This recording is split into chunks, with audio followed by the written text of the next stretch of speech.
Good afternoon. I'd like to call to order the Pennsylvania County Board of Supervisors work session Tuesday, January the 17th, 2023 at 4 p.m. Board meeting room at 39 Bank Street, Chatham, Virginia.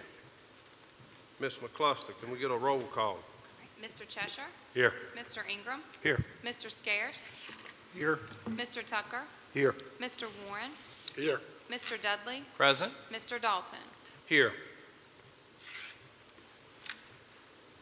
Agenda items, or any items to be added to the agenda? All right, not hearing none, we'll move on to the approval of the agenda. Can I get a motion to approve the agenda? So moved. Thank you, Mr. Ingram. Can I get a second? I'll second. Thank you, Mr. Chester. Any discussion? If not, we can take a vote.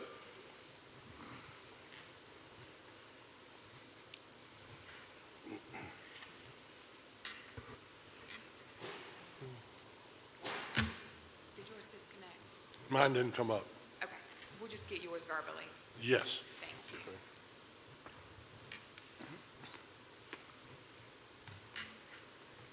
Okay. All right, we good? All right, thank you. All right, for the citizens' convenience, all work sessions and committee meetings are now being recorded and can be reviewed on the same YouTube location as the Board of Supervisors business meetings. Please remember that the board's work session is designed for the internal board and county staff communications, discussions, and work. It is not a question and answer session with the audience. Accordingly, during the work session, no questions or comments from the audience will be entertained. Respectfully, any outburst or disorder conduct from the audience will not be tolerated and may result in the offending person removal from the work session. As a reminder, all county citizens and other appropriate parties as designated by the board's bylaws are permitted to make comments on the hearings of the citizens sections of tonight's business meeting. A presentation, that's item A, Virginia Department of Health Retention of Budget Funds, Ms. Vanderhyde. Welcome. Wanted to make sure my mic Yeah. was on this time. So tonight we have, or this afternoon, we have with us Dr. Spielman with the Virginia Department of Health, along with some other staff members that he's going to introduce. So I'm going to ask if they come up. They are going to talk to you about their request this afternoon. All right, thank you. Welcome. How y'all doing this evening? Good, thank you very much. Sir. Good. We'll do our best to not have you throw us out. Want to thank all of you for this opportunity today. I will say that I had planned personally to be here and to talk to you all in person like this a year ago, almost a year ago to the day. We had a little bug in the system, a little COVID bug pop up, and so that's delayed things, but I'm glad we can do this now. I have with me today two of my staff members. Let's see who's in which place. Okay. Crystal Davis, who is our business manager C, that's the highest level, and then Ms. Julia Gwaltney, who is our nurse manager. Now, I'm the health director for Pennsylvania, Danville, and Southside Health Districts, which just Danville and Pennsylvania County, Halifax, Mecklenburg, and Brunswick are with rare exception, our management team covers both of those.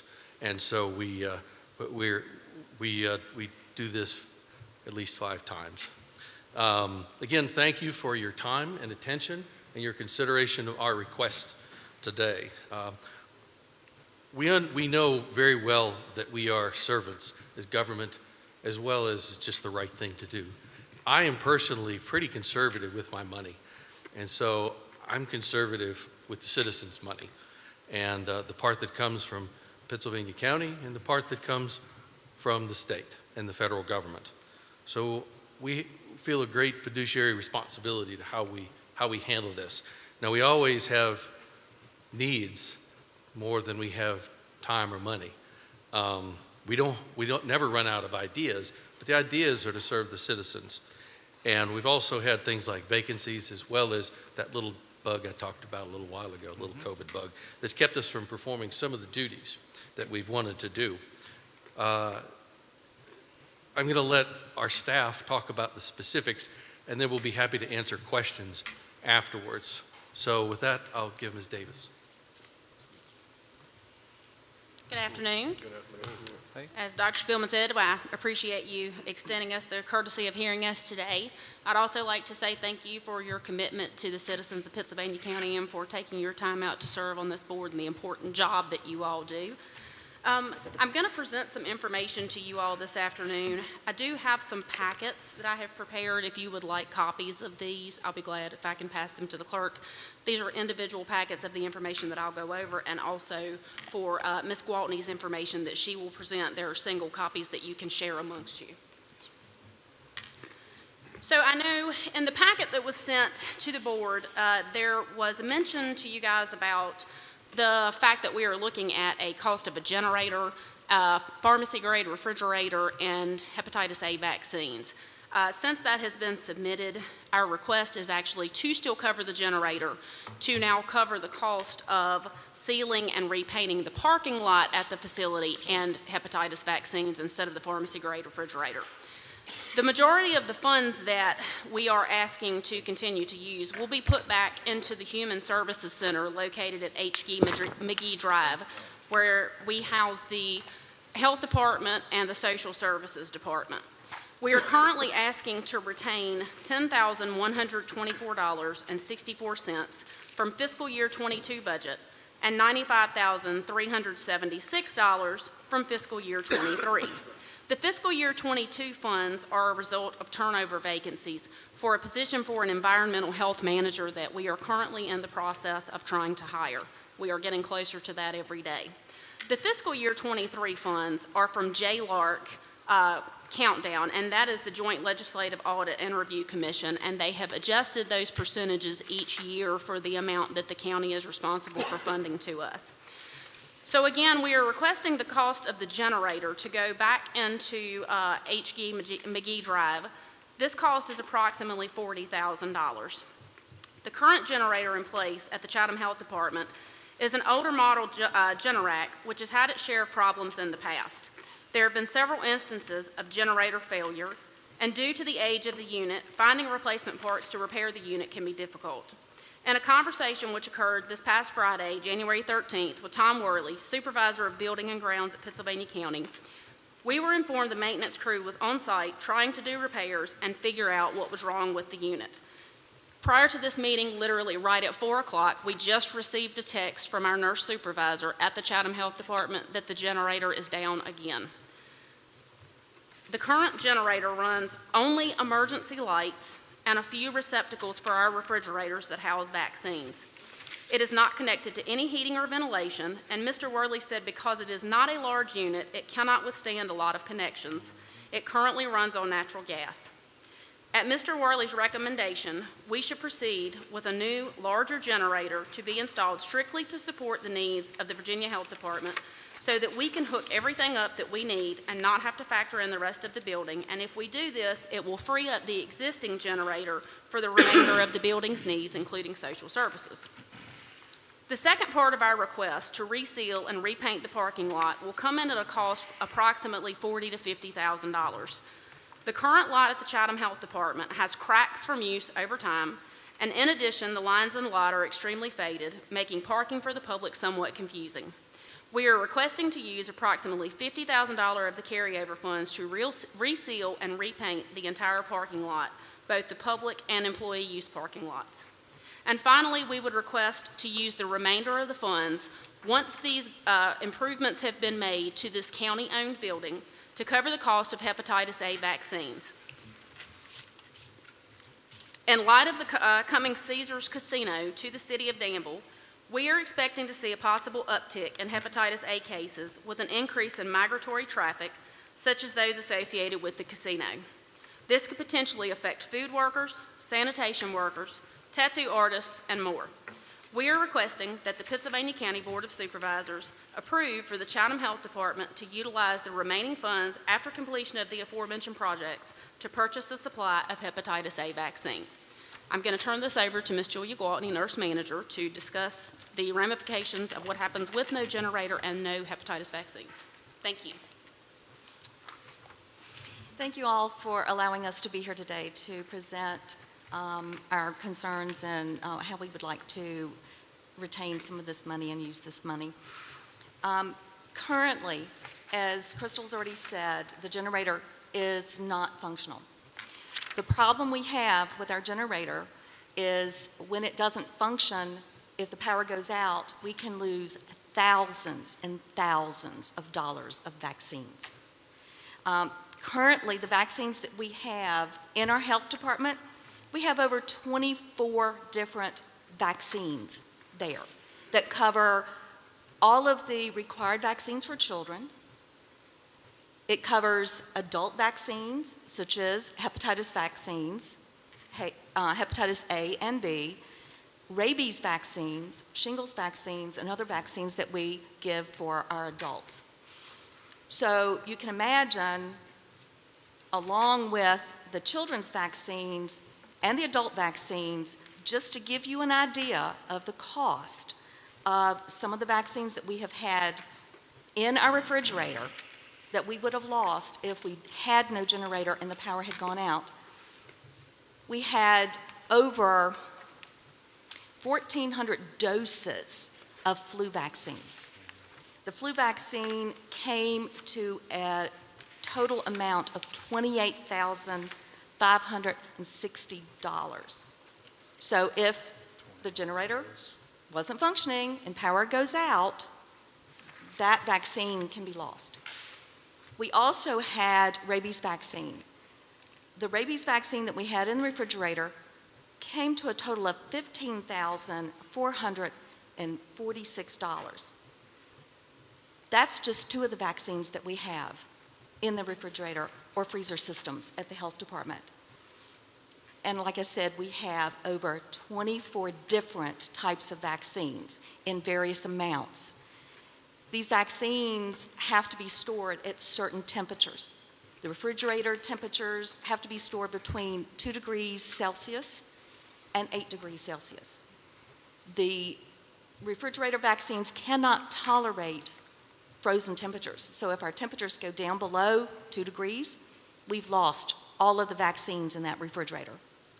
If our temperatures go above 8 degrees Celsius, then we can use them depending on the amount of time that they were out of range. But generally, some of the vaccine is lost. Our frozen vaccines have to be maintained at a temperature of minus 15 degrees Celsius. If it gets colder or colder than that, it's fine. That's not a problem. But if it goes warmer than that, then we lose everything that is in our frozen vaccines. And that's our measles, mumps, rubella vaccines, our chickenpox vaccines. It's those vaccines that are frozen, and some of our COVID vaccines. So that is one of the main reasons why we are so wanting another generator, because the current generator in the past year has gone offline, not working for weeks at a time. We never know when we're going to have power outage. It doesn't have to be a bad storm in the winter or a bad storm in the summer to knock the power out. It can also be a tree fall on a power line or a car wreck, car run into a power light pole, and that could knock our power out. So we definitely really need to have that generator in place to not only make our vaccines continue to be viable in the right temperatures and not to lose all of that money that we have in the vaccines that we're giving to the community. The other information that I wanted to share is about the hepatitis A vaccine. Hepatitis A has gotten to be a severe problem in the southwest of Virginia. We have lots of travel, interstate travel, where people are coming into the state, they're coming into the counties. You've got 58, 81, we've got all of these different roads where people are traveling around. When people come into our areas, sometimes they stay. Some of these are homeless individuals that are looking for a place to go. But hepatitis A sometimes will be one of those infections, these viruses, that can easily spread from individuals to other individuals by what we consider the fecal-oral route, meaning that someone ingests contaminated food or contaminated water, and you're going to end up with hepatitis A if that virus is in that contaminated water or food. Hepatitis A used to be called infectious hepatitis. Very different from hepatitis B in the way that you get the virus. But it can cause damage to liver. It can cause continued problems for individuals. When you go to a restaurant and you eat, you may have an individual there that has hepatitis. They're not going to tell you that they have hepatitis, but they're shedding the virus. They can shed this virus for up to 3 weeks in their stool, in the feces. When they go to the bathroom, you cannot be assured 100% that they're going to wash their hands before they come back to prepare your food. If they haven't washed their hands very good, and they come back and they fix you a nice salad or some other food, well, guess what? You might have been exposed to hepatitis A. That's what happens a lot of times. So what we are looking at possibly doing is to get the hepatitis A vaccine and vaccinate some of our healthcare workers that are dealing with some of these individuals that have hepatitis A. We want to vaccinate our food handlers, our daycare individuals, because some of these babies, young children, don't have symptoms of hepatitis A. They're asymptomatic, but they can still spread this through diaper changes or helping these little ones go to the bathroom. So we're looking at doing that. Our sanitation workers who may come in contact with raw sewage. It's a possibility. You've got a sewer line break. It's a possibility. So that's one of the things that we would like to do with this extra money is to purchase some hepatitis A vaccine to be able to administer this before we become like some of the other western counties in the state and have a huge hepatitis A outbreak. We don't want that to happen. So, thank you. There is information around 2 pages that has the information about hepatitis A and about the generator information. So thank you very much. Any questions from the board members? Yes, please. Go ahead, Tim. First of all, what kind of time frame are y'all looking at for a generator? I know right now they're rather hard. They have a quite lengthy lead time to get one. I know that there have been supply chain issues on this, but we do have vendors actually that we've been working with at some of our other facilities that we should be able to work with the state contractors to get those in place.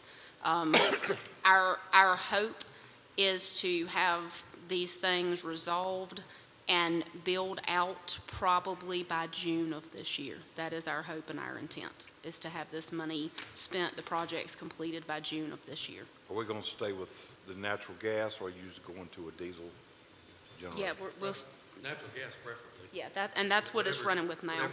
Whatever seems to be the most appropriate. You know, I'm saying natural gas, it's already there. If it turns out we have to use something else, that depends on what the recommendation is. But if we can tap into the natural gas, that makes probably the most sense. Perhaps one of the least expensive ways to do it too. All right, so I guess what I'm asking, are you trying to stay with Generac or are you looking at, and I know these may be some something you may not be able to answer? Are you trying to stay with Generac, or are you looking at something else? I don't know that we have a specific brand in mind. We just want what's good at the time that is recommended by the people doing it, and for our needs. And the vendors, and of course the vendors, we have to go through a specific process, and the SWAM, Yes. the SWAM vendors, and we do our best to adhere to all policies and regulations strictly. And if we can't find anybody, then we ask for permission to go out, and we want just whatever a good generator is, and that will serve our needs for many years. And I can't tell you, I have not researched specific generators lately for an industrial use like this, but we want just whatever a quality, solid type of thing is. Who knows, in 2 months, something that may be state-of-the-art with better computer, motherboard in there that does the job. We have had problems in some of our other health department locations. We did lose a substantial amount of vaccine in another health department, that the generator was working, it's just the way it came back on, fooled the electricity of the electrical circuitry, fooled the generator, and so it didn't kick on in the place that was holding the vaccine. That was a pricey learning experience, and of course it got the attention of the state and to some degree the federal government, which we prefer to be below their radar. But they understood why it happened. We just want whatever the right is for us. I guess the reason I'm asking, Generac's a good quality unit, of course. There are others. Kohler's out there, others. the reason I was asking, 40,000 for the new generator was kind of like, if you can get one for 40 grand, jump on it. You better get on it right But now. that's kind of what I do for a living. And the reason I was asking, is the switch going to have to be upgraded, or are we going to have to pull new wires? And not knowing how big the generator, what the generator does service, that's the reason I was asking. Right. I know some of your heavier duty ones, diesel is certainly a way to go, but we would like to make use of what's necessary and sufficient at the time. And we'll rely on the person, the group that's consulting and going to probably put in the unit to advise us of the best approach on that. And of course, like I said, I'm pretty conservative with my own money. We're not out to spend money. We're out to do the right thing with it. So, thank you for that question, by the way. And ma'am, I meant to thank you when we walked up for introducing us. I apologize for not doing that in the beginning. The one other thing about the hepatitis A is that we've had the luxury of being in what I call a donut hole.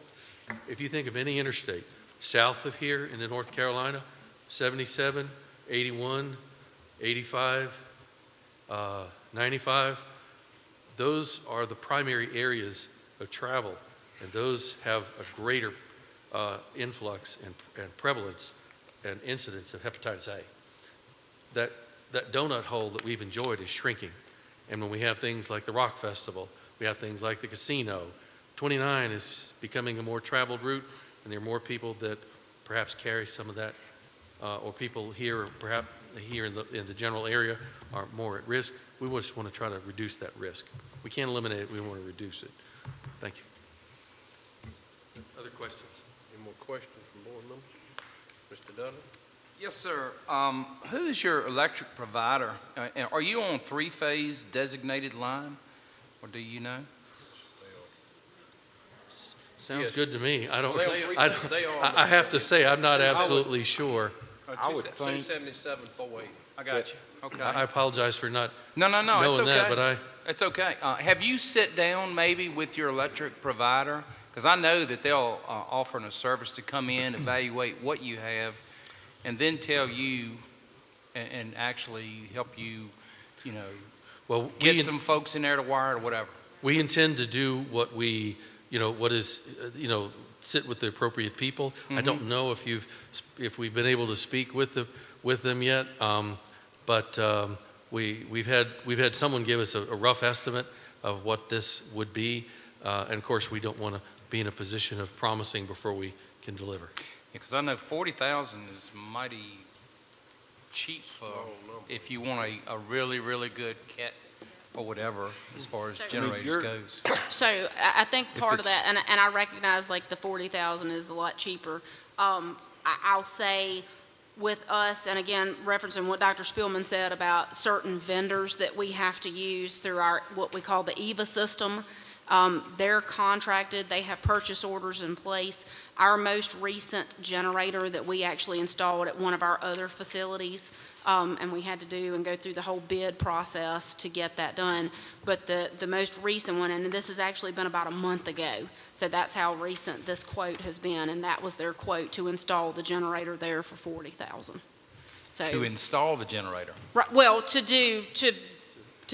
provide the generator and install that generator, yes, Okay. yes. I just was concerned if you had talked to them on three-phase, double circuit, primary line, primary designated line, or for like Abbott Laboratories that they don't want to lose product, or Right. you Right. guys are very important too, so. But we're gonna do the best we can with what we have, the three-phase. I think the other place I'd mentioned, we have a three-phase, and we Okay. just want to make sure it's. Yes, sir. Danville's got a three-phase, and we. That's a big deal. That's the first circuits that come out of your substation is going to be like double circuits, triple circuit, three-phase, and then it'll break down to single-phase. Right, and we're not trying to go cheap, we're just trying to go thrifty. I understand. You Yes, know, sir. I'm old scouter, so thrifty. I guess what we wanted to say Thank you, was Mr. Yes, sir. that could be low. Okay. And it depends, like, I was looking at your statement, that right now it only does the emergency lights receptacles. To be able to do everything, it's going to take a much bigger generator Right. than what you have now. So I've got any more questions from the board? Thank you. Yeah, I Go got, ahead, Mr. Warren. Yes. I got several. Kim, I read this letter that you sent out. Can you enlighten us a little more on what this data is on the back of it? That's printed on the back of this. Was this yours or something they sent out? It's on the back of a handout. Pinks, greens, yellows. That's ours. So that's the, when I spoke about the JLARC adjustments, and let me pull this out because mine is actually covered up on the top section of this. So that's that Joint Legislative Audit and Review Commission. So they have adjusted that down. So previously, they had, if you read the information, so the JLARC study was done back in the 50s, and that amount stayed the same forever. And they finally, in the 2019 General Assembly, they approved for the old financial data that was being used, that they updated it to the 2017 fiscal year data. And so what they've had to do over the last several years are adjust those amounts. So what you will see is actually the amounts that the county contributes has actually gone down and will consistently go down until we reach fiscal year 24. Okay. So that's what that data is, that very first line. It's telling you what that 3-year phase, your lower obligation for your local government agreements is what that is. Okay, thank you. And so just so you know, over the last 3 years, they have continued to request the same amount of local funding. So the last 3 years, it was $587,781. They are unable to spend all that money, so you already have it allotted for them, unless they come back and they say, I would like to retain these balances for A, B, C, D, and E. So that's what they're doing today. This is not additional funds you would be giving them. It's just allowing them to utilize what's there. Next Well, year, we clawing back $10,000 some dollars from 22. right, I mean, that budget's gone. right. I mean, you know, we allowed some pullback for someone that didn't have any carryover. Different than them, they do have some carryover. Right. And I don't have any reservations at all in supporting the generator and supporting the painting and resealing of the parking lot. It's already, we've allocated, it's there for that purpose. And this has no reflection whatsoever on the health department. I do have problems when I hear that we're going to support the hepatitis A vaccine purchases because if there's any money left over, because of Caesars drawing folks in and all. We don't get any revenue from Caesars. So if we see an uptick in numbers, we need to reach out to Danville, and we need to reach out to Caesars to ask for assistance in covering an expense that's been created by them, not by us. So Well, no reflection on you all. Right, and I apologize if I gave you the impression that we were trying to cover for Danville. We're not. But people will be traveling through and stopping in Pennsylvania County. I think But they're Caesar customers, so in could be particular, that's what Pennsylvania y'all County referenced in the customers, too. beginning of this. Your nurse referenced that in particular. So, you know, for me, I would send it on to the board to do the paving and those fixed expenses of 50 and the generator, leaving the hepatitis A with the understanding that this board understands if we see an uptick in that it's our jobs to go and help you all secure some funding from those sources. And if not, certainly we have an obligation to take care of our citizens, and we could do that at a later date. I just am not comfortable with. I hear you. Doing This, it right the now. hepatitis A preceded anything about the rock festival or the casino. And that's why I talked about the donut hole shrinking. But I hear you. We have funding for certain things. Hepatitis A vaccine, we do not have separate funding, and our fellow health departments in other areas of the state have had a tremendous amount of difficulty securing funding for that. You all done a wonderful job with the COVID situation and all that we were dealt with. Thank you. Kudos to you all for that. We really appreciate all your effort and your work. Did you all directly receive any COVID funding or any ARPA funding or any kind of additional funding during that time span? And if so, what did you primarily spend it on? Well, that's a more detailed question that I don't know that I can answer that today. There's some possibilities we could answer some of that. The COVID funding went for COVID. I mean, that's Well, pure I and was just simple. kinda shocked. We had, there are very tight federal and state guidelines about how we can, and then before we spend it, we actually have to go through the state for specific approval on each expenditure. So we do have some information perhaps on the ARPA, but there's a number of things. I wished, hindsight's always perfect.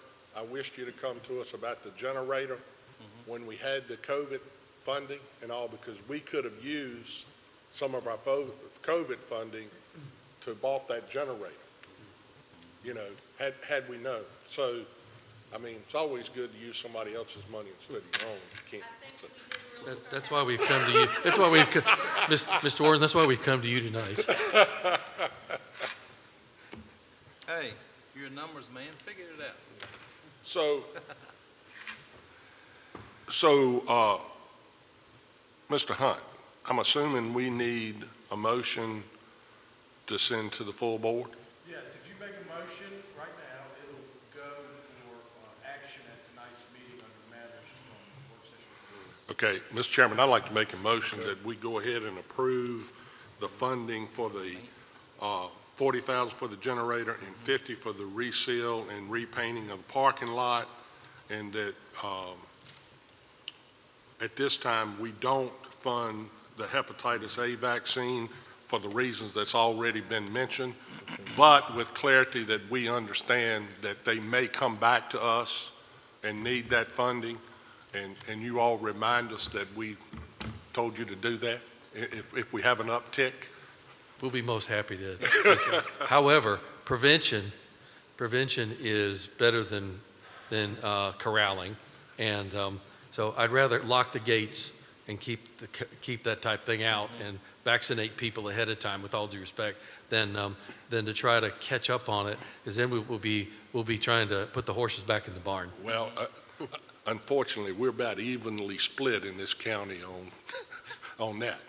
You know, I took your vaccine, but we're about evenly split. I appreciate it.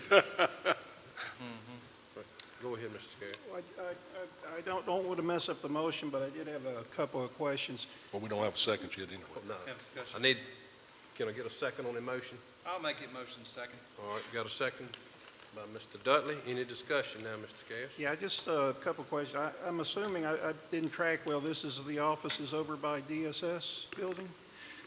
My question, Yes. have you guys checked with them? I don't know if county staff knows that, but that's an emergency shelter. Does it have its own generator? That Does is the anyone only, know? that is the only generator. 'Cause That's the only generator for the building. So they should have a generator as well, correct? I think that's the only generator that covers both, the whole It building. does, the whole Well, building. well, my question is maybe we reach out to DSS as well and figure out what their requirements are as well, if we can, fund a generator to do the whole building, which would help them out. And they may be able to get funding from Virginia DSS as well, so it may be a cost savings for everyone if we can figure that out. So I'm just throwing that out. I'll go ahead and approve this funding now, but that's something maybe, I don't know if you guys have checked on that. That might be something to look into. We'll be happy to explore that. Thank you for that suggestion. Any more Mr. Chairman, discussion? Yes, sir. Are you well set now as far as your vaccines? Is there any, For particularly the hepatitis? Is there I'm sorry, any sir. dire need right now? The vaccines Yes, sir. that we were talking about, the general vaccines, I think we're pretty good at the moment. Or was there something We're good right now, if the power doesn't go out. Okay. If the power goes out and this generator is offline right now, it's not working, then our staff are going to have to scramble and try to get all of the vaccines that we have in Chatham and transfer them over to Danville. And that could happen middle of the night. I've done that before, moved vaccines at 1 o'clock in the morning. So, Go ahead. You got something, Bob? Good? Any more questions? Yes, sir. I got a curiosity question now, Mr. Spillman. To Mr. Ingram's point, and if that generator went out and you had no warning that it went out and you lost the vaccines, do you all have within the state a backup so that your colleagues in surrounding areas or whatever will assist in that type situation? We have a call-out system, if it's, assuming that it all works properly and that the phone lines are working properly, and that goes to a pager for the nurses, and then they act like army ants and go run and put it into a special portable cooler that then goes down to Danville. And as Julie said, it could be in middle of the night, middle of a storm, that kind of thing. So, however, if there's an issue with it reading that it's out, because sometimes the generator, like I said in Danville, fooled the call-out system and read it as being on when it wasn't on for that particular area, then we can run into a problem and lose it all. And the Division of Pharmacy has very, very strict temperature range guidelines. It's not quite the same as with other areas, but perhaps even your own doctor's office, it's a little more flexibility.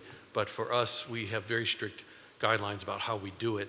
And even though theoretically the vaccine could still be used, they won't allow us to if it passes a certain range for what we call an excursion out of temperature for a certain period of time. So we have to, we're always in kind of disaster prevention and response mode for that. Thank you.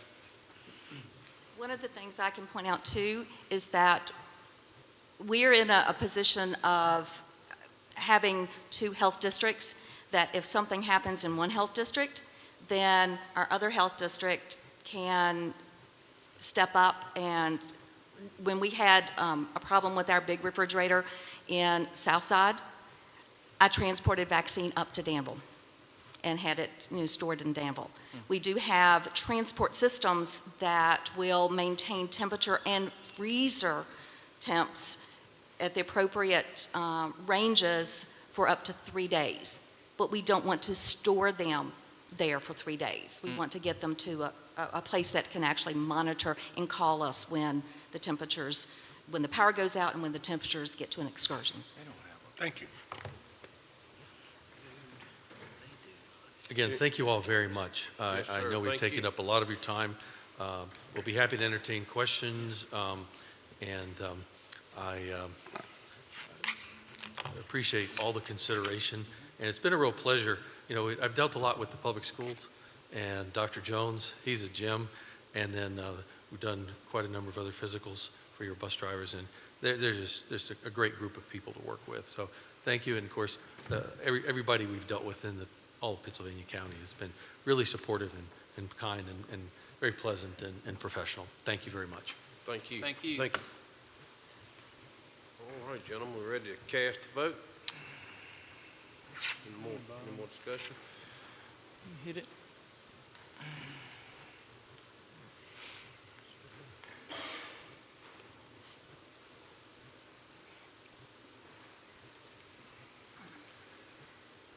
All right, motion passes. All right, moving on to item 6, staff, committee, and constitutional officer reports. County Broadband, Mr. Dave Arnold and Scott Budd. Mr. Chairman, Scott's going to primarily be the point person on this one. Okay.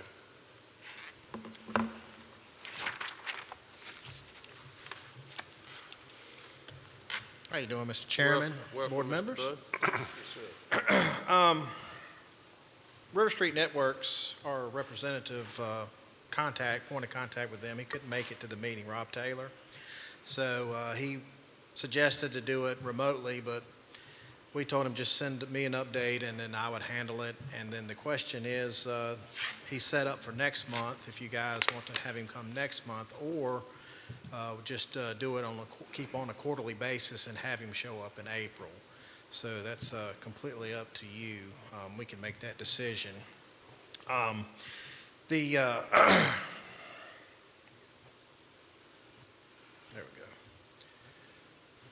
Project status, this is as of what we were sent last week. Material orders are in place. They've been receiving shipments. If you ride up to the bus garage and look at the lay yard, you'll see hundreds of spools of fiber, different pieces of equipment. And I have some photos that I took when I went up there that I'll show later on. But they have over 400 miles of cable on the yard right now. I think the exact number is closer to 500.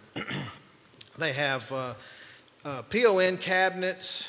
They have the 200 pedestals, which are the little devices that actually go out into the neighborhood where the fiber comes into and then goes out to the house. Poles to mount everything with, what's called handholds, which are the little devices that go into the ground where the fiber intersects, and it looks like a rectangular manhole, basically. Let's see. Michaels and Quanta are the two companies that are actually going to be laying the fiber. They're going to get started within Sandy Level and Renan, respectively. Cables and pedestals and lead times are very fluid. As they say, materials are on order for all areas of the project. They're going to Michaels is planning on to start to build the west side of Pennsylvania County, starting at Sandy Level, then moving south to Strawberry Road area, Brosville, and coming back to the north, Lakeside and Brightsville, but I believe they mean Brights. Mr. Arnold and I talked about that.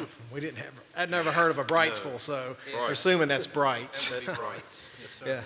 Yeah. Quanta will be building on the east side of the county, starting in Renan and then moving south into Java, Chestnut Level area, Ringgold, and then back north to finish Hurt and Gretna as well.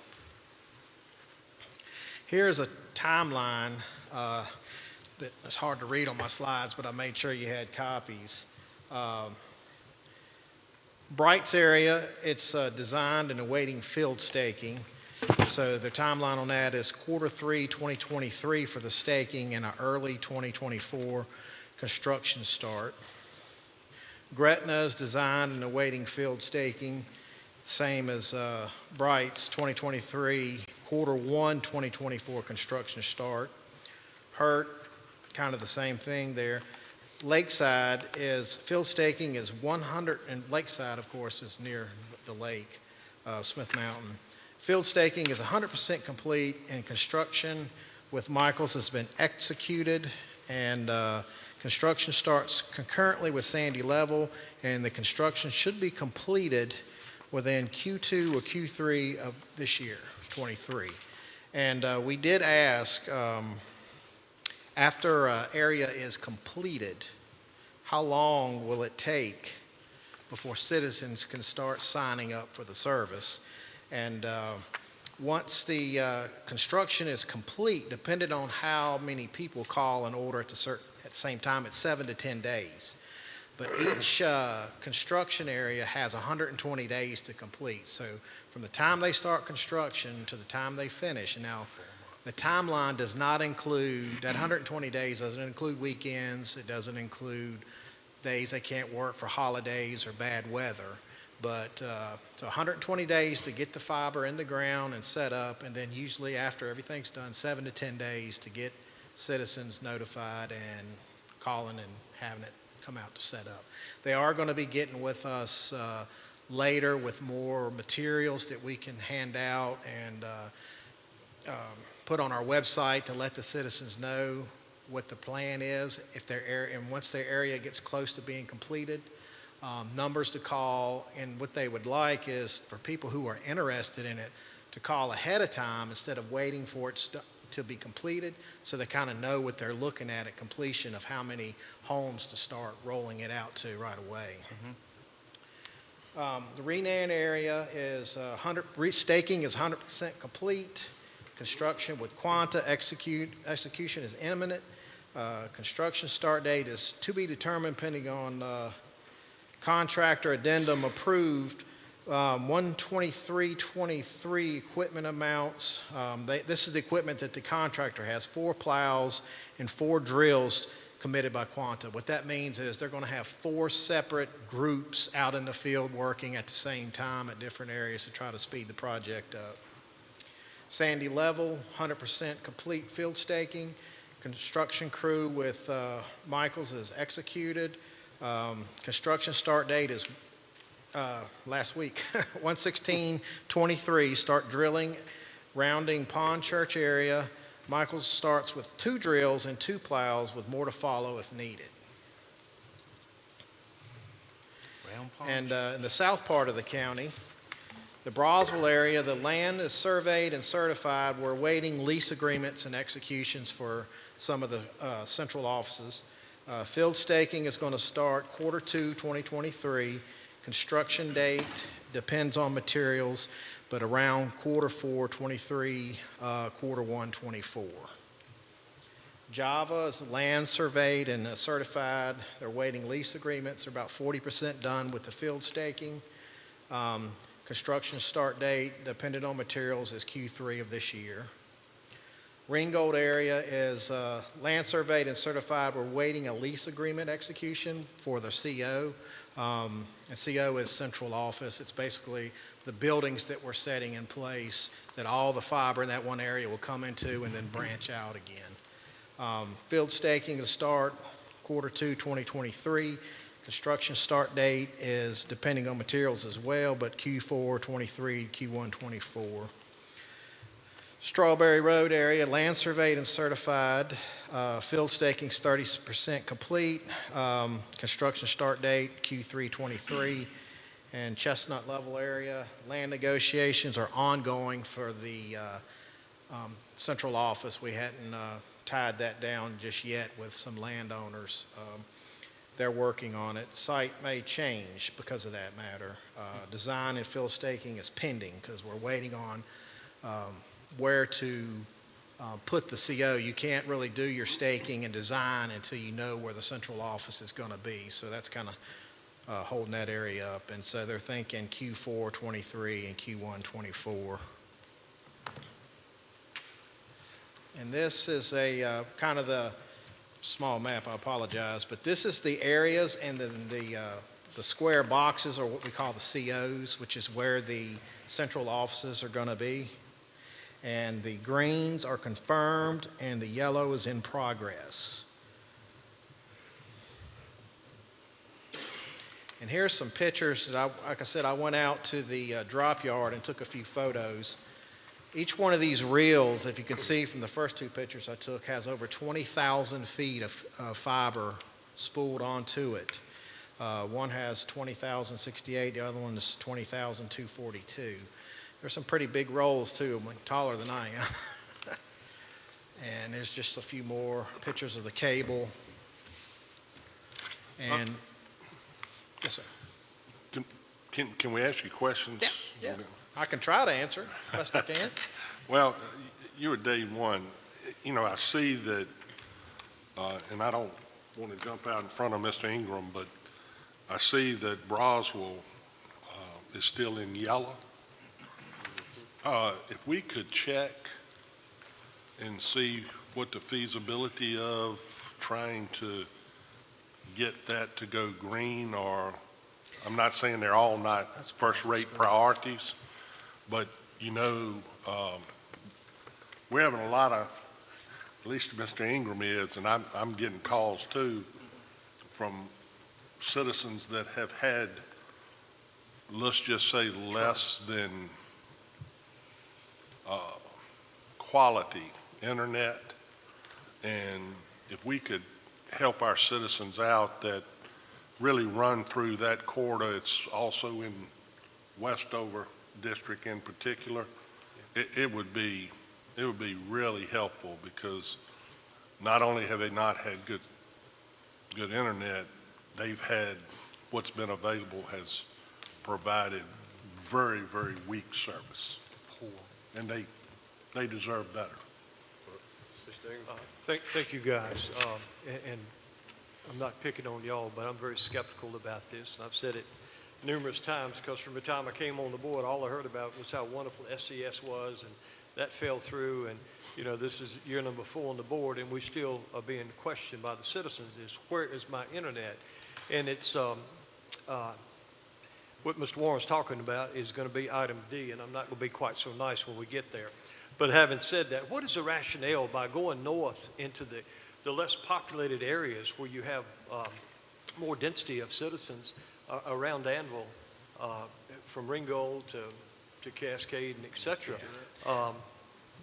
Explain that. One of the benefits that RSN had is they bought the People's Mutual Telephone Network, which already had infrastructure and cabling laid out in the north part of the county.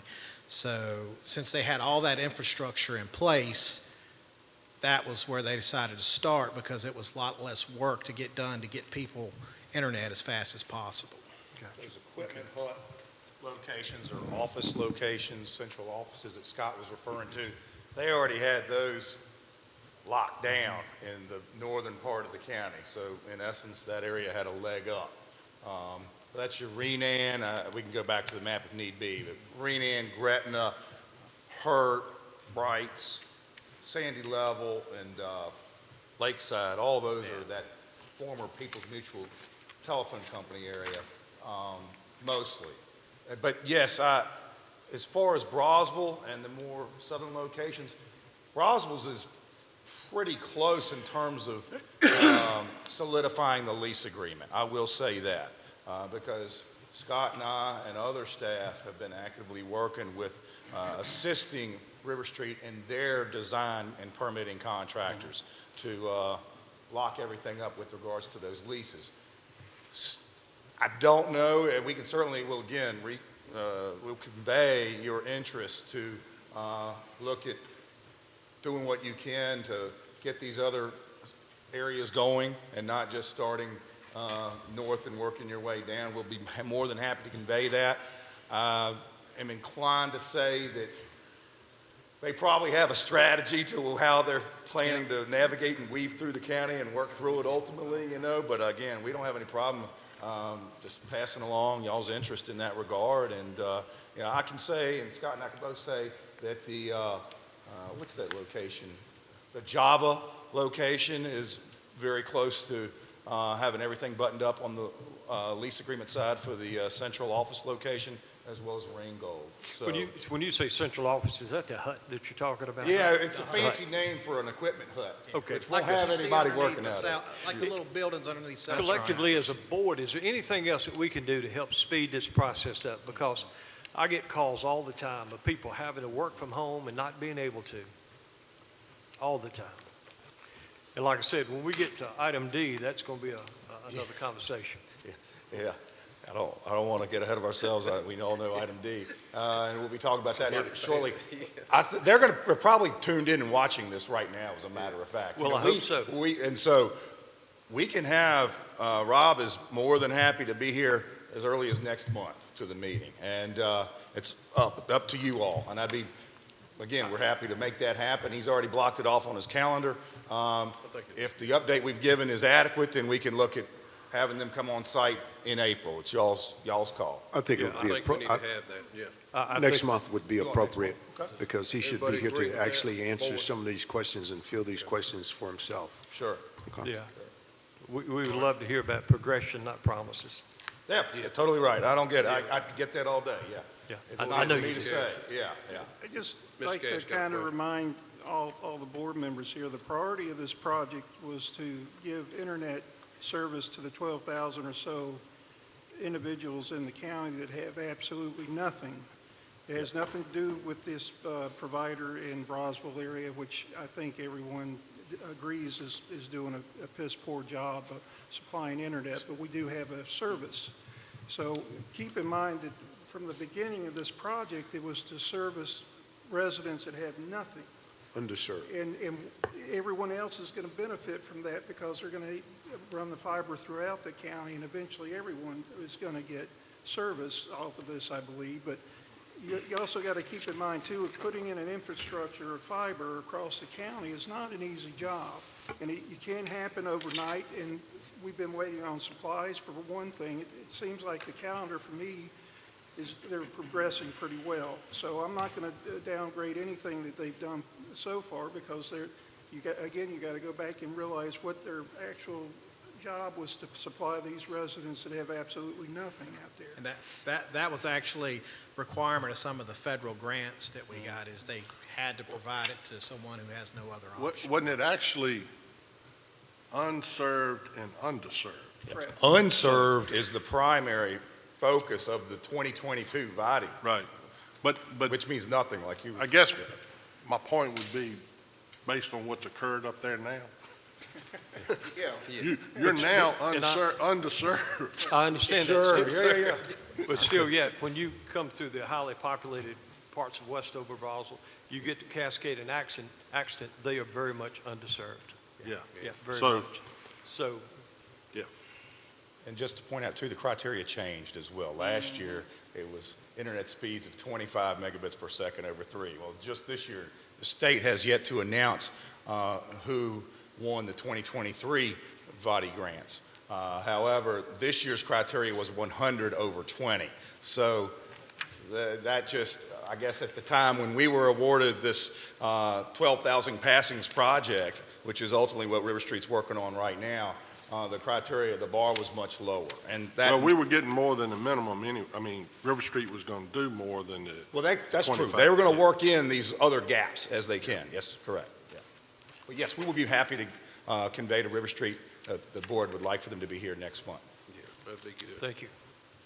That's good. Everybody agree with that? Okay. Absolutely. Thank you, y'all. gentlemen. Appreciate it. Appreciate it. Thank you.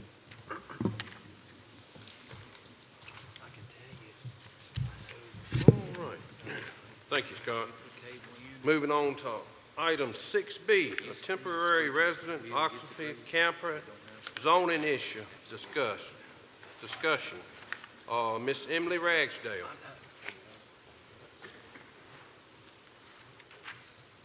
Welcome, Miss Ragsdale. Good evening. As you all know, currently our zoning ordinance does not allow occupancy or recreational vehicles to be occupied for any period of time anywhere in the county unless they are located in an approved campground. This has come to staff's attention that this is causing some issues and that the board would like to discuss possibly looking at ways that we can allow some temporary occupancy. Staff had already contemplated looking at allowing some occupancy during our overall ordinance rewrite that we're currently working on. We have looked at other localities and what other localities around us do allow. Currently, there's only one locality, one of our neighboring localities that allows RVs to be occupied, and that is for 6 months with an active building permit. One of our neighboring counties does not have zoning in the majority of their county, therefore it's not regulated at all. Another neighboring locality did not regulate RVs. This recently changed, and they did pass an ordinance that does regulate occupancy, very similar to what our current ordinance stands. If this is something that the board would like staff to look at, some things that we would take into consideration would be zoning classifications. What zoning classifications would this be appropriate in? Specified lengths of time. So this would not be an unregulated period of time. We would have strict set periods of time that you could occupy a camper, and it would be under certain circumstances. One thing to keep in mind is we do not regulate aesthetics. We regulate uses, and we do not enforce homeowners association regulations or deed restrictions. Those supersede zoning. So even if zoning were to allow a camper to be occupied, there are some areas that do have neighborhoods that have homeowners associations. Those homeowners associations would not allow campers to be occupied, and those regulations would supersede zoning. However, county staff cannot enforce those, so the burden would be then placed on the residents of that neighborhood and those homeowners associations to enforce those restrictions. So I just want you all to keep that in mind. And this, I'm sorry, Go ahead. Mr. Chairman. And this is for the group that's coming to help folks that's maybe in need, house burns or something like that. Is that correct? I would just like you all to keep in mind that Yes. we cannot make special exceptions for those groups. Now, if the county had some type of disaster, natural disaster, and the Red Cross came in, obviously we are not going to enforce our zoning ordinance on groups like that. They would come in and set up camps.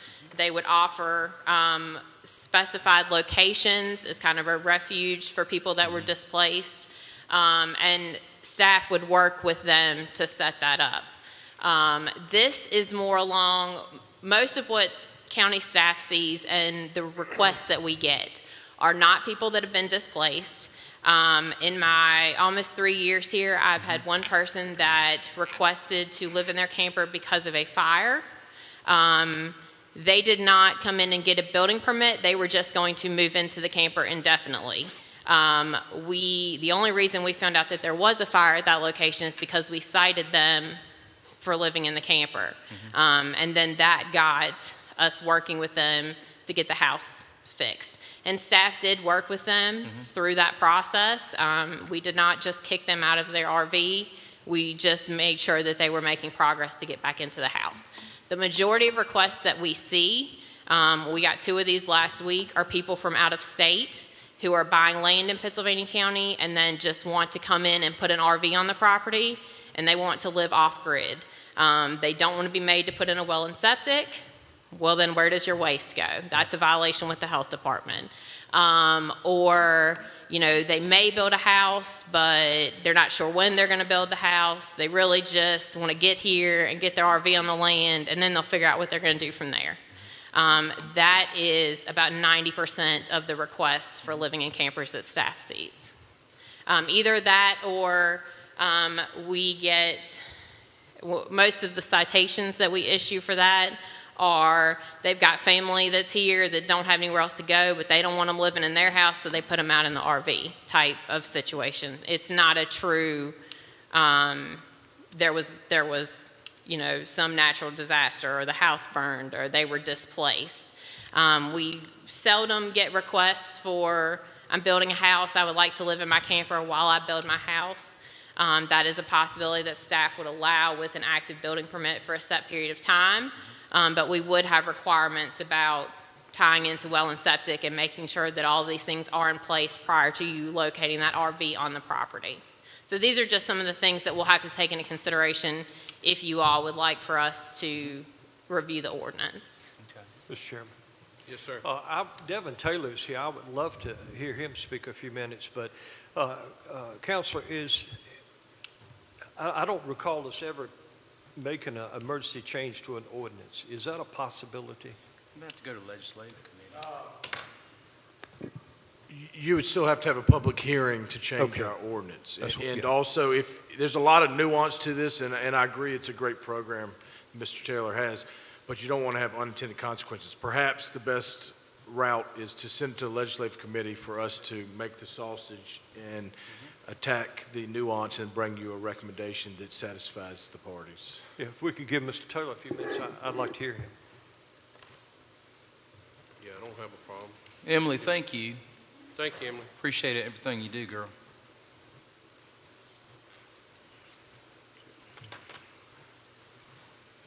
Welcome, Mr. Taylor. Thank you, Mr. Dalton. Yes, sir. How you doing? Members of the board, I just appreciate the opportunity to come and share with you, and many of you, we've had the one-on-one privilege of sharing over the phone the last few days, and some of you even took the time of your day off to call me back, and I just want to just publicly tell each and every one of you, thank you for doing that. And to Ms. Ragsdale's point, we're not asking for an endorsement from this county to endorse our program or our ministry, as some people may say it. What we're looking at is there's an opportunity here in Pittsylvania County. I'm homegrown right here. I was born in Mr. Tucker's district down in Markham. Went to school in Bobby's district in Chatham, and ultimately married my wife in Sandy Level, where I reside now in Mr. Dalton's district. We have tried, Mr. Scarce would remember at White Oak when I spoke there, we have tried to silently skirt this ordinance by purchasing a home down in the Java community on 640 to where we could allow people who've been displaced so that we could comply with this ordinance. We called it the Emmanuel Inn. We purchased a home, we went in, we renovated it, and it was simply to allow people to come in their times of need. And we did that, we publicly spoke out about it for the simple fact that we knew that our mission was to supply campers. And so we kind of silently stayed behind those lines, did some things to allow people in Pittsylvania County to receive some of the assistance from our organization. The upside to that is there is a need for it.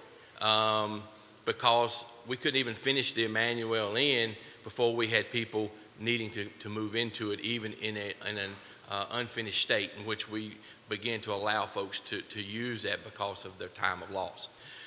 It's currently occupied now, and you know the problem with a home is there's a lot that goes into providing temporary housing. Number one, try to buy a home today for under $100,000 in Pittsylvania County that you can then turn around and let somebody stay in for free. It's not going to happen. What I wanted to share with the board today is what we do as a disaster relief agency. And I would ask that whomever looks at these legislations would understand and realize we're not asking you to amend an ordinance that would allow people to, as Ms. Ragsdale alluded to, buy land, come here, live off the grid. That's not the purpose.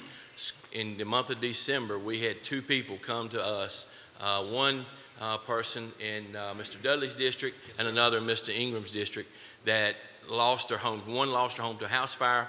The one in Mr. Dudley's district was suffering from COVID, RSV, pneumonia, and they were actually living in their shed while they were getting a new home brought to their property, a single-wide trailer, and it was being set up. Weather had delayed them, they got sick, and they had nowhere to go. And instead of them going somewhere to spread into this virus that they had, they retreated to their shed where they lived in during 6-degree weather. And we got this call, and we were going to take the camper to them, but we learned this ordinance, and we want to strictly abide by the county's wishes. So we opted not to do that. We called them and said, look, we will pay to put you up in the Gretna Motel at the Hampton Inn. They wanted to mitigate the spread of whatever it was that they had, and being, good citizens, they said, no, we would rather stay here than to spread this virus, COVID-19, into the hotel. We've got to pass by the people at the front desk. We've got to pass by people in the halls. We don't want to spread that. So we were finally able to work with Hampton Inn to get them a room that they didn't have to pass by people, get them all paid for so that they could just kind of sneak in, get them a hot shower, and ultimately they're at home tonight, maybe even watching this meeting, and they're doing good. So my point is now we have someone in Mr. Ingram's district in Pennsylvania County who's lost her home. Yesterday we learned they didn't have any insurance to pay to put this back. So I want you all to understand and realize what we do. We're a bona fide 501c3 licensed LLC to do business in the Commonwealth of Virginia, and we have appreciated that by a lot of counties in the Commonwealth. On August 17th, we had no campers whatsoever. Now we're 17 campers strong, and the majority of them are down in Southwest Virginia in the Grundy community. However, we have campers that are sitting here ready to be put on people's property in Pennsylvania County. When I hear the words of aesthetics, I hear that. And I've addressed that with the ones of you who chose to call me back and talk to me. And I've told Reverend Tucker this, when God provides us his best, we want to do the same, especially what we're doing. So our campers are aesthetically, they're clean, they're nice. Most of them are a couple years old. They go through maintenance programs. The ones that I would have going to Mr. Ingram's, it's about a $58,000 unit with heated floors and central vacuum cleaners and everything else in it. Most folks, you can't even hardly get them out of it once they're in it. But the point I'm trying to make is this. We would work directly with your building inspectors, as we've done, and we have a track record of doing that in the 2 short years that we've been doing this ministry. We will work directly with your building inspectors because we have them, whomever receives this, sign a waiver that specifically says they release us from any liability. They release whomever. But what we do, we actually work with contractors, electrical, plumbing contractors, to come out and put up temporary, because if we're going to rebuild the home, they're going to have temporary service anyway. So we work with them to get the appropriate hookups that passes by and approved by your building inspector, a 30 amp service or 50 amp service. They come in, they put it up, we work to get that sewage taken away. And in the interim, each time, American Red Cross will put them up for about 3 days in a motel if they've lost a home. And we work to try to extend that until we can get our contractors out there to do this. It's no cost to them. It doesn't cost them a dime. Our ministry partners foot the bill. It doesn't cost the county a dime. And what we do, we ask them in 6 months to show us some forward progress. We want to see this home or whatever being rebuilt or plans to relocate during that 6-month period. So we put a layer in there where we can extend it for an additional 6 months. We've done this in Suffolk, where we actually physically ourselves were driving to Suffolk and rebuilding a home on the weekends because the lady had no insurance. I say that because in Southwest Virginia we're running into the same problem. It's not that they didn't have insurance, it's that they were devastated by a flood that happened at about 6 o'clock at night, and 6 inches of rain came in less than an hour, and it flooded an entire community. And when we showed up, we were there with campers, and it was one person after another, one person after another. We immediately went and found the building inspector, worked with their zoning folks, got a plan together, and that's how I would work with the folks of Pennsylvania County. After all, as I said, I'm born and raised here, and if I'm born and raised here, then probably I'm going to have to answer some questions from folks that I'm here, so I'm going to see you every day. So we're going to do what's right by the board, by this county, and I appreciate everybody who has called me, talked with us. I've enjoyed our individual conversations, and this is something I just want to let the county know that this is an assistance program that is currently available. We have people that would like to use it. And then we actually look at these folks like in Mr. Ingram's district that doesn't have insurance, and we work with our ministry partners just like we did in Southwest Virginia just before Christmas and talk with them about rebuilding their home or purchasing them a pre-manufactured home, putting it back there, donating it to them at no cost to them. That's what we do. That's who Campus Care is. We're 501c3. I would also ask the board in your verbiage, and I'm more than happy to work with you all and what we've seen on the ground and give you references to people we've worked with. But I would also like for you to take into consideration American Red Cross, FEMA, all those folks who have a mission, bona fide mission of supplying temporary housing to those in their times of need that they be included, whether they're faith-based, or government agencies, federal government, local agencies. If they have a mission and they're a bona fide 501c3 nonprofit licensed to do business in the Commonwealth of Virginia, and their primary goal and mission is to provide temporary housing, then I would ask this board to prayerfully consider pushing it through. All right, thank you, Mr. Taylor. Any questions for Mr. Taylor from any board members? I don't have any questions. I had some people call me and very much in support of this. I know Sharon Jennings, one of my locals. I think she was at one of the churches you did a presentation. Her brother Mike. They've always been very supportive. During COVID, when I was feeding children, they was helping me do that, and giving back in time of need is where we should be. I would suggest expedite it, move it to the legislative committee, and go on from there. So, but thank you for your presentation. I'm sorry. Yes, sir. Thank you, Steph. Warren, you got Yes, just for transparency's sake and all, you heard Devin refer to me as Bobby. Yeah. Obviously, you let the cat out of the bag. He's family, because that's what family calls me, but I'll call you Bobby. well, we might be related down the road somewhere. You never know, Bobby. But, I certainly would support him and Julie's ministry. They do a great job, but I do want to be transparent in the fact that we have some relationship, and, I also serve on the legislative committee, but I want the public to know, but I want my colleagues to know that Absolutely. we have a relationship too. And Mr. Warren, I was going to suggest that as well, that if you do that, I respect that and understand that due to our family relation. So I thank you for that. He got me without choice. I married his cousin. Well, since it's made full circle, Cousin Devin, as far as my view of government, where there's a will, there's a way.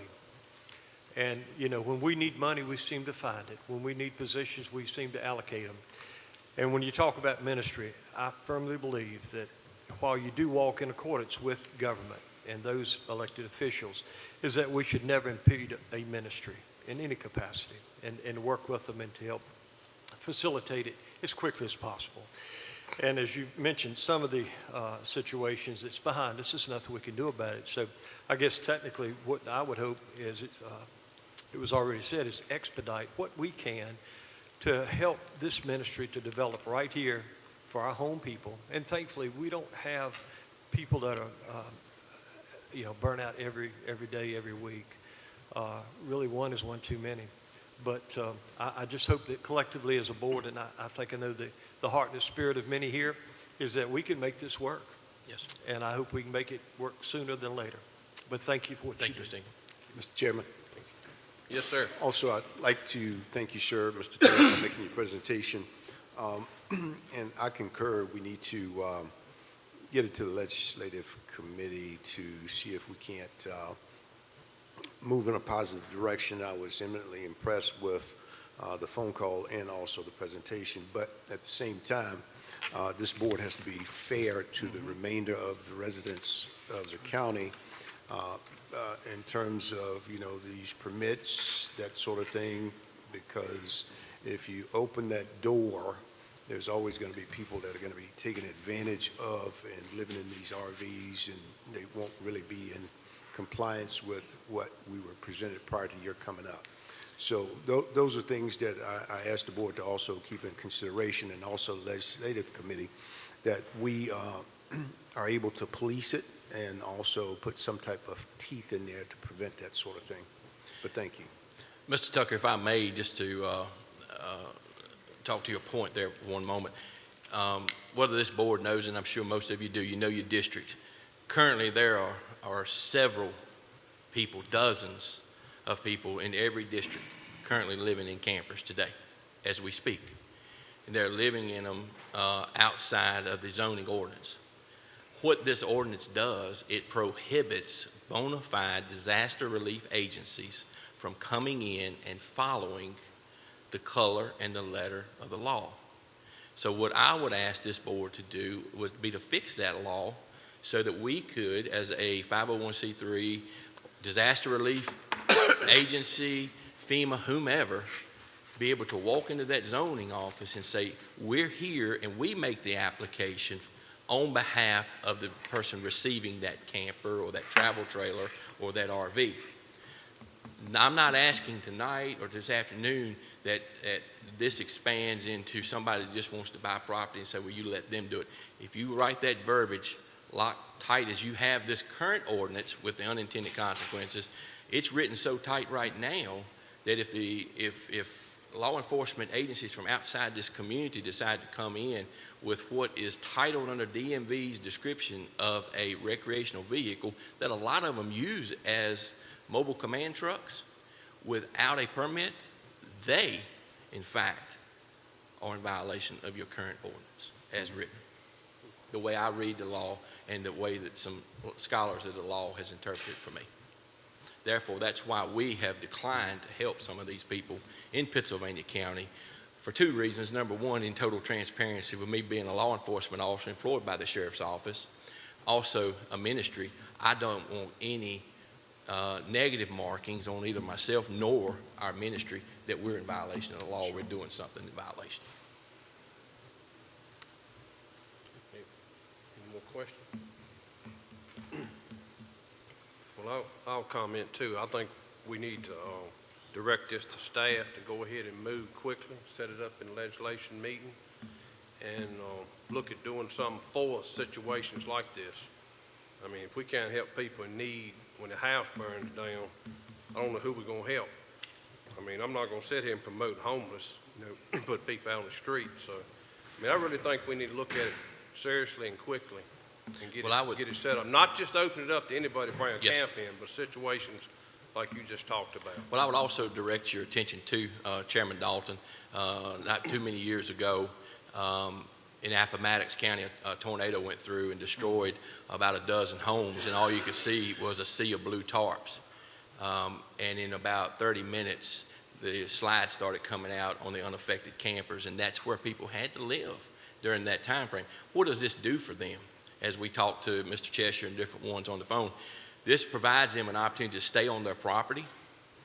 Suppose their shed or their tool shed wasn't affected by that tornado or that house fire, and they have thousands of dollars worth of personal tools there. That provides them a way to stay there and kind of keep a watchful eye, so that we as the sheriff's office is not going out here taking reports of theft from a building.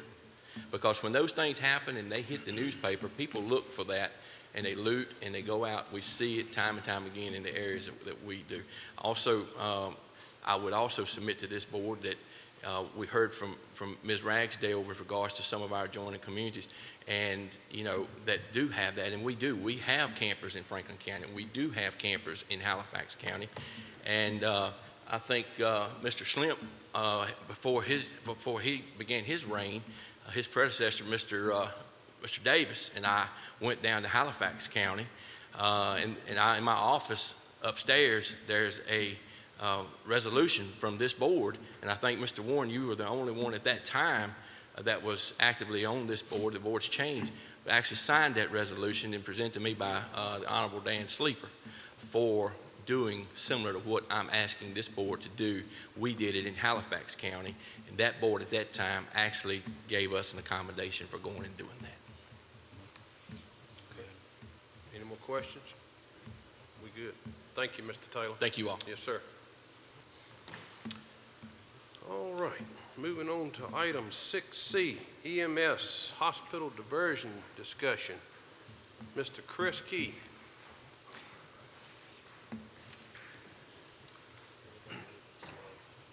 Welcome, sir. Thank you, sir. Welcome, glad to be here. In discussion with the EMS diversions, the diversions now are a very hot topic, especially with the rise in fuel. The diversion, once the diversion starts, it's a trickle-down effect. So if Danville goes on diversion, won't be long, we'll probably see Gretna on diversion. We're sort of taking the problem and moving it to other places. So what we have done, last week we met the committee, Fire and Rescue Commission, met with the staff at Sova Hospital. So we had Mr. Larson come up, Mr. Kent come up, and Mr. Bradley come up. and give a little presentation about what they're trying to do to help with diversions. Mr. Larson is leaving. He's retired. The new administrator came in, I believe, yesterday, and has started making rounds. So hopefully we'll see a change in that. But the diversions has hit us pretty hard here lately. Chief Neal brought in one of his examples where they got diverted and they were gone for quite a few hours. So sort of the same thing happened to us the other day on January the 4th. Our Medic 3 transported a patient to the Danville Hospital. They were put on hold, which means once they get in the apparatus bay, they're asked to hold the patient in the ambulance. Nurse comes out, checks them, says, okay, we'll try to get a room.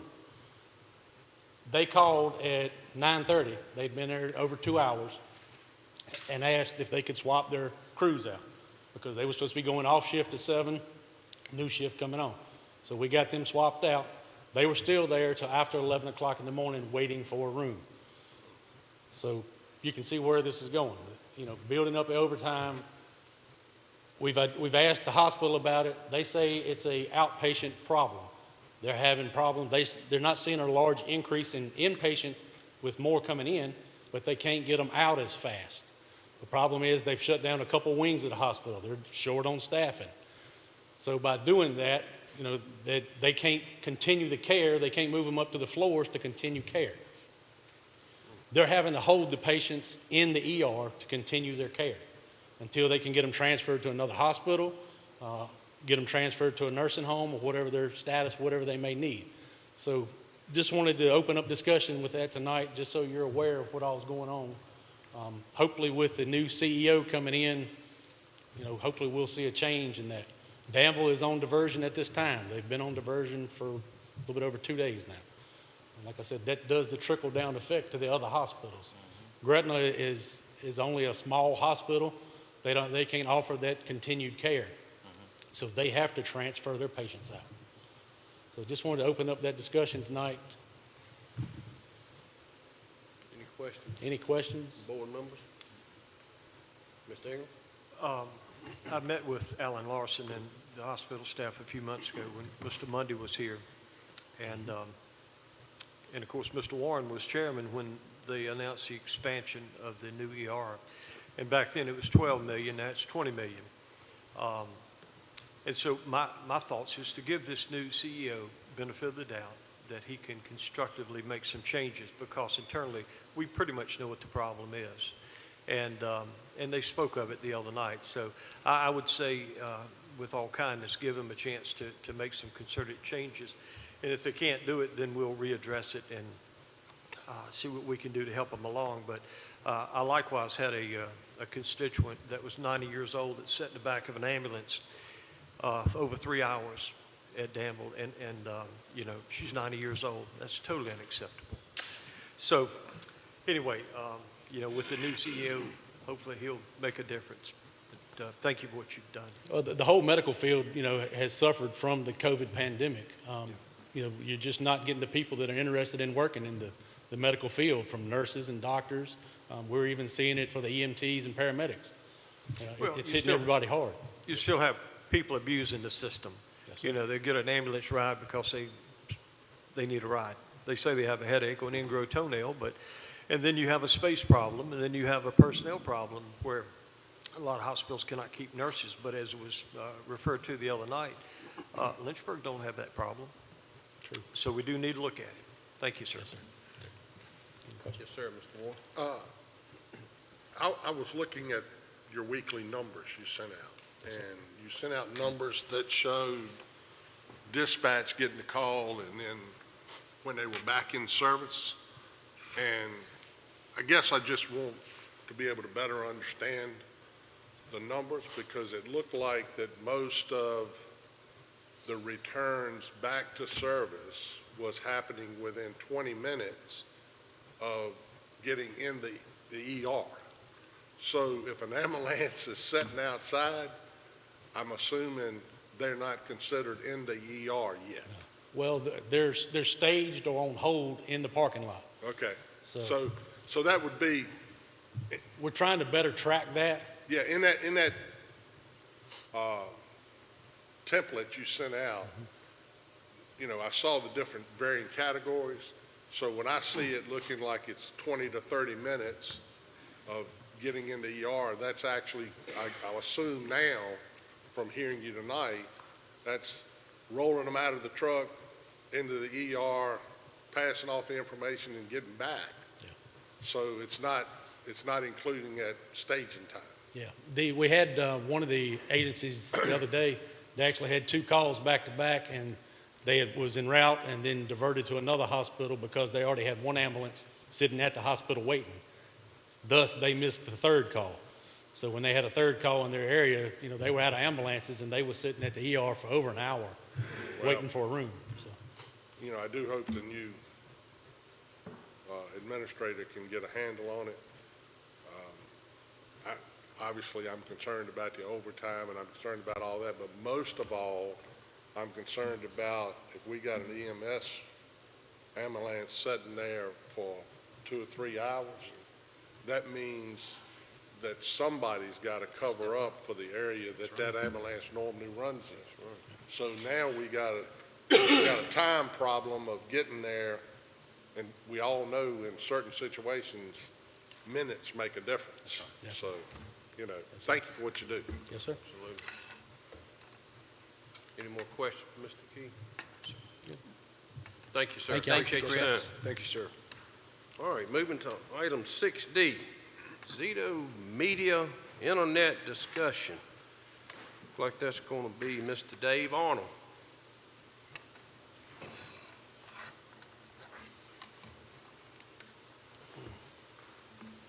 Welcome again. Well, thank you. So this, I guess, relates to the topic we were discussing earlier. As far as internet service availability, this item is on the agenda, I believe, at the request of the board.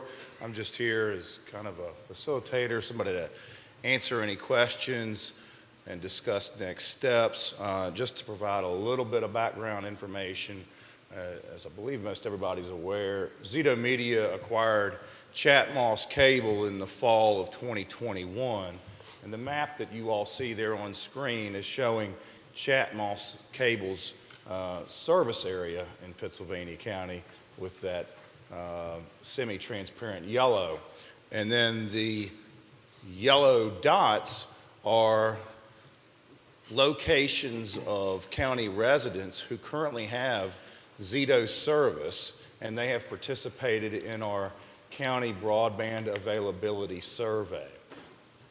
As you can see from this map, Zito's service area does not extend all across the county. It's limited to the districts of Tunstall, Chatham, Blairs, and Westover. And Zito Media, when they first acquired Chatmoss Cable, their president, Mr. Regas, met with county staff and offered to provide an escalated contact information for their escalation team.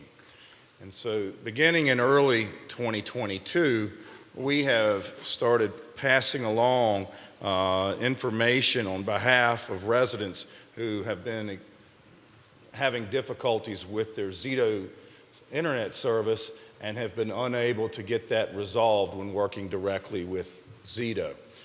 And we've taken other steps, as you all have previously been made aware of through our weekly reports and everything. And so I'm really here at this point, and as well as other staff and Interim County Administrator Mr. Hunt, to just let's go ahead and open it up, and I'd love to hear what the board's thoughts are, and maybe we can discuss some appropriate next steps here. Any questions from the board members? Yes, sir, Mr. Ingram. I was a customer for well over a year before I disconnected because of absolute terrible service and promises not kept. And, all the time, my bill pretty much stayed the same. And I have been inundated with calls from my district as well as from the Westover district of people that need the internet for the job. And it's been nothing short of a nightmare. And I too have spoke with Mr. Regas, and he made a mistake of giving me his cell number, so every time my service went out, I would send him a message. And I asked the folks in the escalation department how many times that I'd called, and they said 46. And there were some times I didn't call.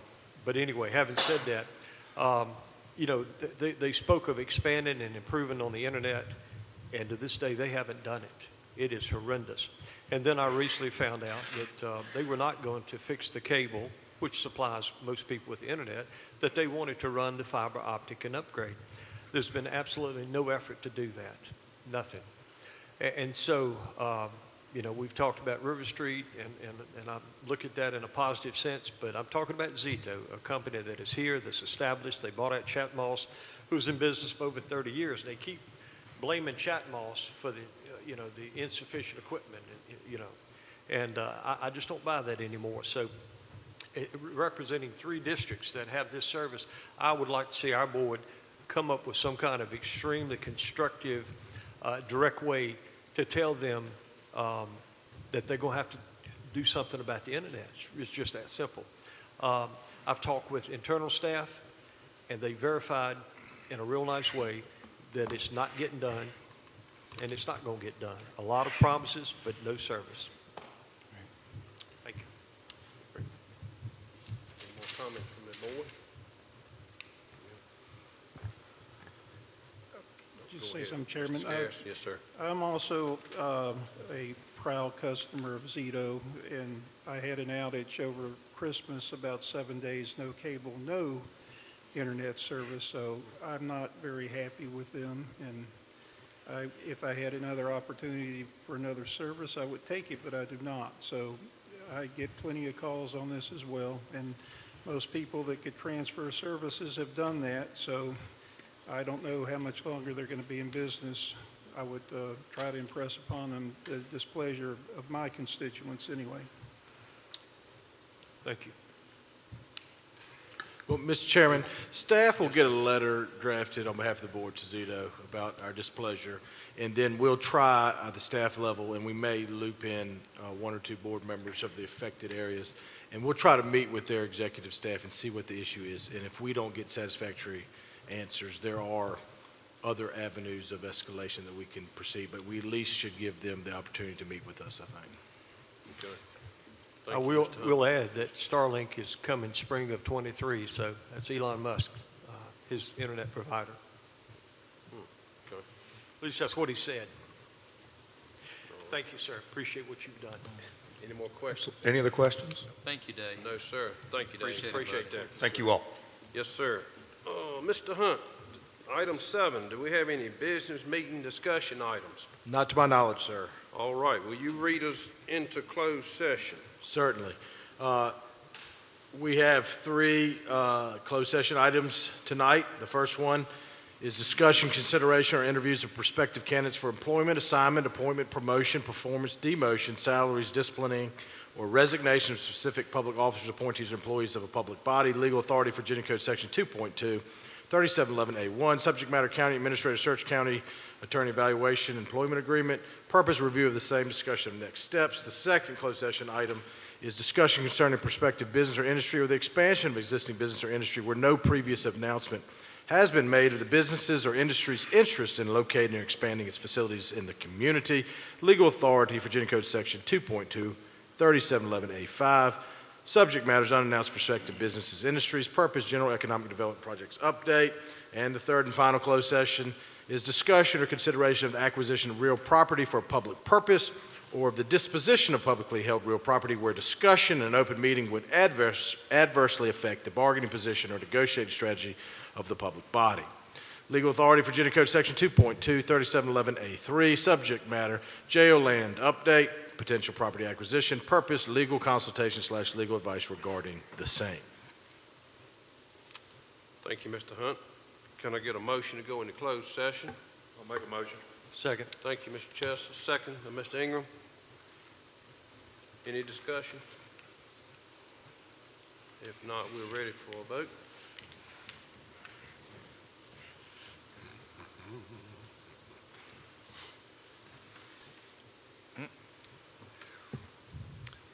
Can you change that, Kaylin? I apologize. Okay. You can leave it as it. It's not letting me do it, so I'll just vote yes, okay? All right, good. All right, motion passed.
We return to open session at, boy, I need some glasses, at 6:47. I will now certify the closed session. I believe we're missing Mr. Cheshire, but hopefully he'll be here by the time we read this paragraph.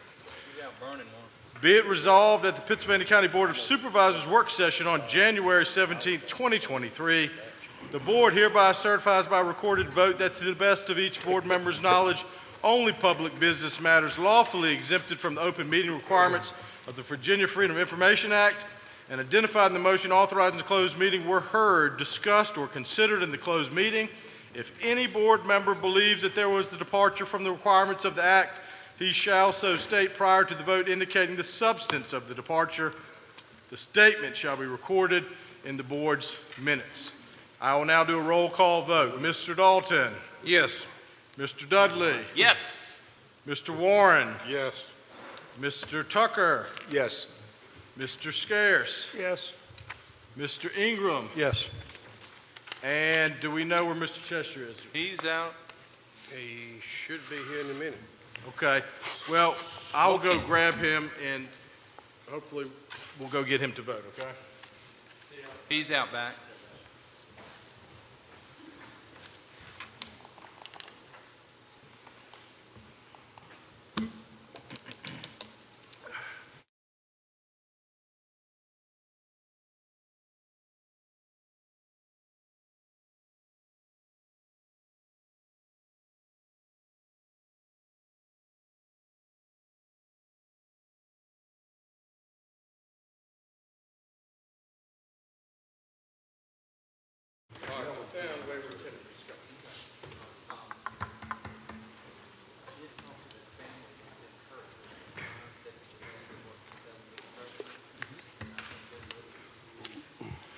All right, Mr. Cheshire, we read the certification, and how do you vote? Yes. Okay, Mr. Dalton? Yes, sir. The work session, closed session has been certified, and now it's appropriate to adjourn the work session, and we will start the business meeting in 5 minutes.